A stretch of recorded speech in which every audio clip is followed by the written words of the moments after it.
मराठी कला विश्वातून आज पुन्हा एक अत्यंत दुःखद बातमी समोर आली आहे।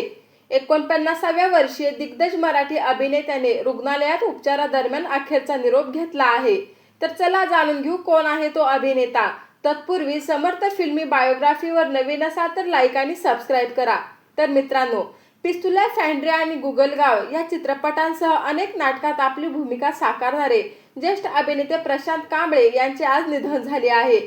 गेल्या काही दिवसापासून ते खूपच आजारी होते।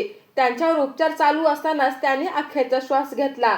मन दुआदार, थँक यू मिस्टर लॉर्ड, हमीदाबाई की कोठी, मृत्यूछाया, चिरंजीव अशा अनेक नाटकात त्यांनी जिवंत भूमिका साकारल्या। त्यांनी अनेक मराठी आणि हिंदी नाटके साकारली। ताटी उघडा ज्ञानेश्वरा, जाणता राजा या नाटकांमध्ये त्यांचा समावेश होता। मात्र काही दिवसांपूर्वीच त्यांची प्रकृती अचानक खालावली।